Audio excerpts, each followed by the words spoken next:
Alright, this is video 2 of a three-part series about applications of derivatives and kind of the key ideas that relate to them. This one is about implicit differentiation, which is kind of just regular derivatives but on steroids, and it incorporates the chain rule into it as well. So let's take a quick peek. We're going to try and relate this back to regular functions as much as possible. Something that I love about this video in particular is that there's tons and tons of cool pictures that you get to see along the way when things aren't differentiable in the way that we would expect. Implicit differentiation kind of lets us do some cool things. So far we've worked with really friendly functions, and you'll see down here in the corner I've added a picture of every function that we've got along the way. The only reason I wouldn't include it is because if it was distracting. So far we've worked with this friendly function, and they've already been solved for y. So the y value equals stuff, but it could be very easy that we didn't have that. So if we took the derivative of this, it's quite simple. All we would do is take the derivative of the first thing, so we would do d dx of y, and then we'd take d dx of negative 3x squared, and then d dx of 5, and we just take the derivative of each piece because that's what the sum and difference rule says, and then we get dy dx equals, negative 6x is the derivative of that, plus 0, and so our function is really friendly in that way. But what happens when we take a derivative of a function that looks like this? This is really complicated. It's not solved for y yet, but hopefully you can see that x times y equals 1 is easily solvable for y. If I just divide by x on both sides, I see that y equals 1 over x, which is a function that we can start to work with. I can think about this as x to the negative 1, and dy dx is going to be negative 1 x to the negative 2, and this is easily differentiable. But let's take a spin on it. Let's assume that we can't do that, that we can only take a derivative of it as a product rule. So we would need to think of this as x times y equals 1, and if I took the derivative of this, we would be doing d over dx of this and d over dx of this. Well, we know the right side is going to be 0, but the left side is now a product rule.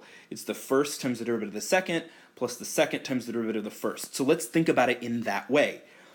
The first being d over d, being the x part. So the first times the derivative of the second, plus the second, or y, times the derivative of the first, d over dx of x. Well, we know that, x times dy dx plus y times dx. Well, what's dx? Dx over dx, the change in x changes as the x changes. Well, this is just a funny version of 1. So that is just 1, and the derivative of x is 1, and we've known that for a long time. So we're left with this kind of funky solution of x dy dx, and it's multiplied, plus y equals 0.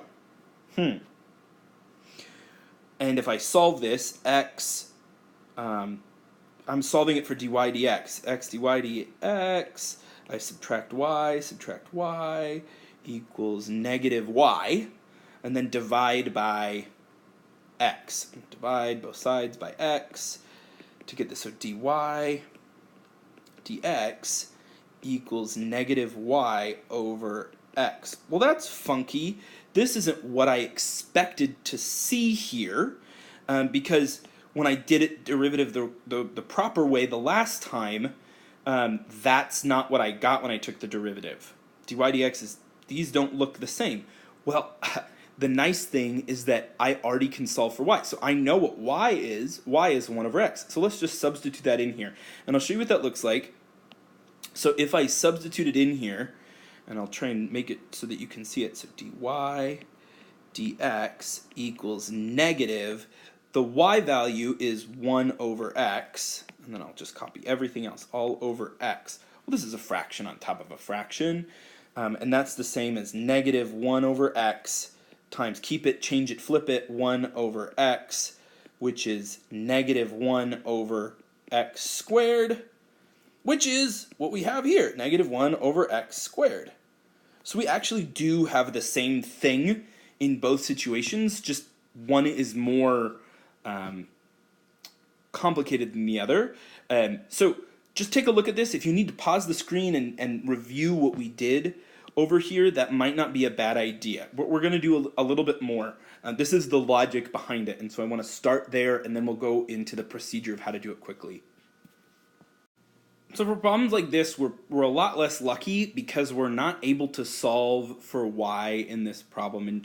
And I hope you see down here, this doesn't even appear to be a function in our regular thinkings of how functions work, because it fails the vertical line test.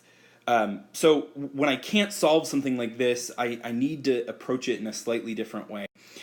We need a technique that helps us solve this, and we're going to return to this problem actually. I don't want to start here. I want to come back to it in just a minute. So before we do the problem that we did, we're going to go back to the very first example. I could have taken my first example and rewritten in a slightly different way. If I were to add, 3x squared to both sides, I could have rewritten it as y plus 3x squared equals 5. And then the derivative would be dy dx. If I take the derivative of the first thing, d dx of y, and d dx of 3x squared, and then d dx of 5.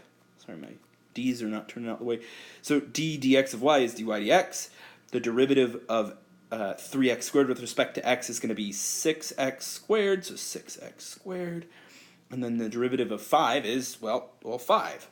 And for us, this is super nice because all I have to do is solve for dy dx, and I get what I got before. Dy dx equals negative 6x squared plus 5. And if you go to the beginning of the video, you'll see that we got the same result no matter how I solved it, whether it was one way or another. So this is an important piece, is being able to manipulate it so that I don't have to take only the derivative of one side. I can kind of do both sides, take the derivative at once. But when we encounter a problem like this, they become a lot more complicated. Again, notice that I cannot solve for y in the traditional way that I would want to. If I take the square root of both sides, I actually run into two problems, which is y there is it would give me the top part of the function, and we're getting the negative part of the function. And notice this is again not a function that is differentiable in an easy, straightforward way. So what I want to do is that I want to take the derivative of y squared, the derivative of x plus 4, and the derivative of the left side, the derivative of x plus 4, is just 1 because 4 goes away, the derivative of x is just 1. But y squared becomes a little bit more complicated. And in fact, I want to use the chain rule to do the derivative of this left side. So the derivative of y times y is the first times the derivative of the second. So the first times the derivative of the second plus the second, which is just y again, times the derivative of the first, which is just dy dx again. And notice that if I combine like terms, these are exactly the same thing. It's going to be 2y dy dx, which is essentially the same as doing the power rule and multiplying by the derivative, by the chain rule, because we don't know what y is with respect to x. So we have to use the chain rule. So we have to eventually take the derivative of y with respect to x. So if I look at this, then the derivative of y times y is 2y dy dx equals 1. Well, boy, I'm in a pickle here because I need to get the dy dx all by itself because that's what I'm looking for. I'm looking for the the change in y with respect to x. But it's just a big multiplication problem, 2y times dy dx. And all I would need to do is divide by 2y on both sides. So it cancels out, and I'm left with dy dx on the left side and 1 over 2y on the left side. And it's as simple as that. This time, our derivative has y's involved in it. So this is going to get more and more straightforward as we go. We're going to go over one more kind of understanding piece before we do a few more examples. So implicit differentiation is just the chain rule, but it's in general. When we take the derivative of y, it's just the chain rule because we don't know what y is with respect to x. So if I take the derivative with respect to x, notice that the thing that we're taking the derivative of is x, and since there's no x's, y is a function of x. We have to say, hey, we gotta do the chain rule here. So the derivative of y squared is going to be 2y times the chain rule, because I don't know what the derivative of y is, dy dx. I'm done. Again, d over dx, the derivative with respect to x of y cubed is going to be 3y squared, and then times the derivative of y because I don't know what y is. And again, y to the power of 4, 4y cubed times the chain rule, dy dx. So I hope that you can see that taking a derivative of a y isn't as scary as it might have looked at first. And we're going to do a few different examples of this. So here we are coming back to the original problem that we were doing before that looked kind of funky, and you can see we still have the same picture here. I just copied the slide. But we're going to do this as an example. So I'm going to take the derivative of each piece separately. I'm going to try and show it as much as I can. So I'm going to do d dx of x squared minus d dx of 2y cubed plus d dx of 4y, and then take the derivative of the right side, d dx of 2. And then I'm going to go through just as I would in any other problem. The derivative of this thing in the parentheses with respect to x is 2x. And then subtract. The derivative of the thing inside, just the chain rule's got to get applied anytime you take a derivative of y. So 2 times 3 y squared times the derivative. The derivative of 4y is just going to be 4y, but I got to take the derivative of y, so 4 dy dx, and then the derivative of 2 is just 0. And when we get to this stage, I'm looking for the derivative dy dx. That's what I'm solving for. I'm looking for dy dx, and I'm almost there. I'll just need to do quite a bit of algebra to get there. If I subtract 2x from both sides, I get negative 6y squared dy dx, and I get 4 dy dx equals negative 2x. And I just wanted to show this to you because now I can actually factor out this y. I always got stuck here, and it's as simple as just factoring out a dy dx. So my dy dx is in front, and everything else is left behind. Equals negative 2x. And so when I start solving this, all I'm solving for is dy dx. I just will divide, because it's a big multiplication problem. I'll divide both sides by 6y squared plus 4. Divide both sides by negative 6y squared plus 4. This stuff cancels out this stuff because it's a big multiplication problem. I'm left with dy dx, and then my answer is negative 2x divided by negative 6y squared plus 4. And so they look really bizarre, but all I've done is use the chain rule on y because I need to. A quick observation is that we've got two different notations. Leibniz, or Leibniz as people call it, Leibniz used this green notation, dy dx, and Lagrange used the prime symbol. And so in the past few problems, we've been using the Leibniz notation, and for the next one, we're gonna start using the Lagrange notation just to show you how you might see it in different ways. And you can pick and choose whichever you prefer. I personally like the Lagrange notation because it's a lot less writing than the Leibniz notation. So take your pick. A couple more problems. We're going to find the derivative with respect to x. And I'm not going to do all the notation. If I take the derivative of each piece, I need to change to a color. 3 y squared times the derivative of y, or y prime. 2 plus 2y times the derivative of y. Minus 5, minus 5, because the derivative of that, well, I still need to take the derivative y prime. So it's still times y prime, and then minus 2x, and then the derivative of negative 4 is 0. So you'll notice that instead of doing dy dx, I chose to use y prime, and I think that it's a lot easier, at least for me. When I go to solve this, I'm solving for my y prime, and so I'm just doing algebra at this point.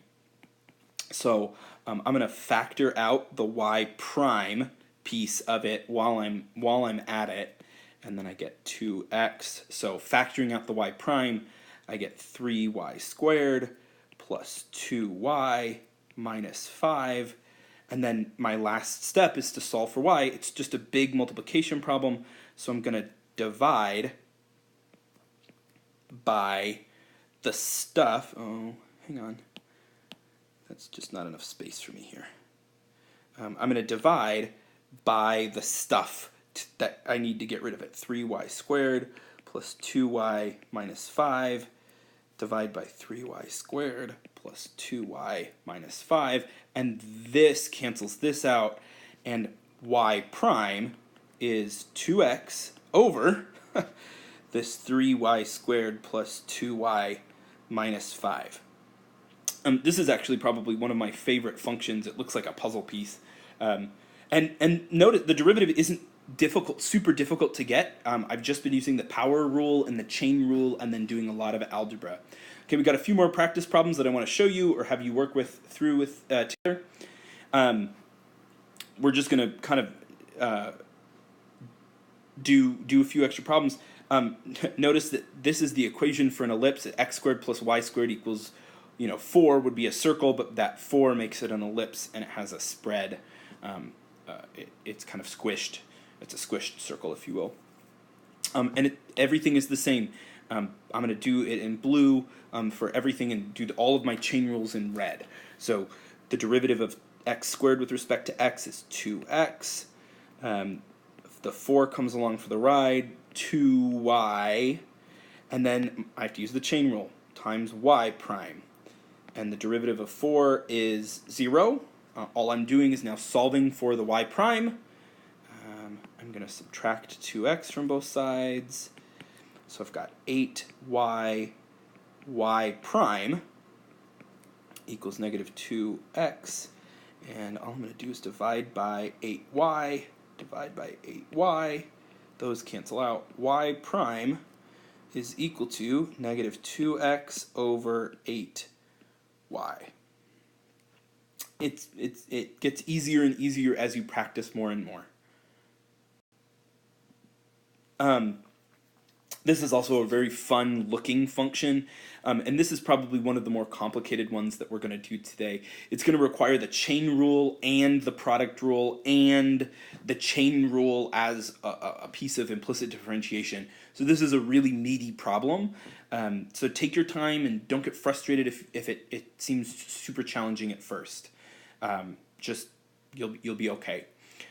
So I see that there's a u inside, and so I'm going to need to use the chain rule for that. So I think 3 times 2 of the stuff, x squared plus y squared to the power of 1, because that's the power of 1, because that's just the derivative of the outside guy, times the derivative, and I'm going to just show it as best I can, x squared plus y squared. This is just pure and simple the chain rule.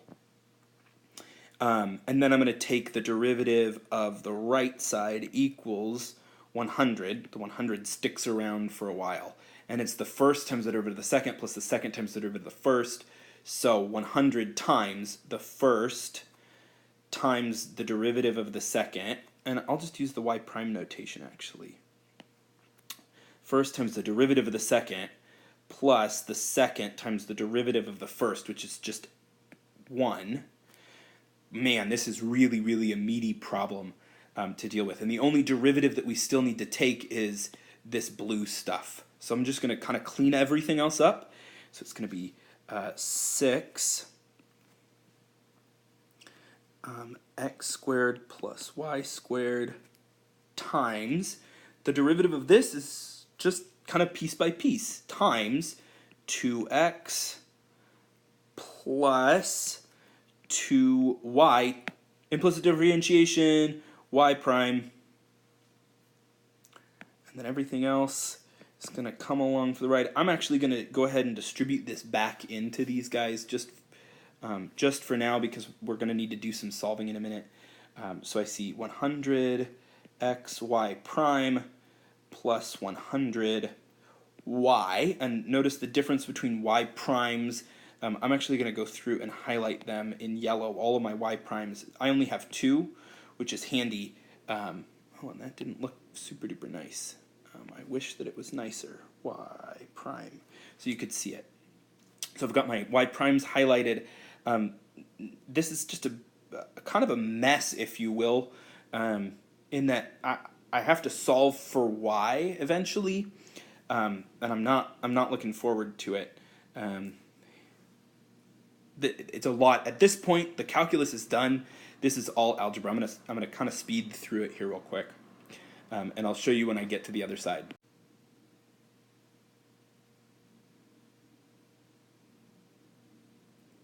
So you can see I kind of rushed through this, and I wanted to show you that all I did was distribute this first piece. I did all my distribution, and now I just distributed the 6,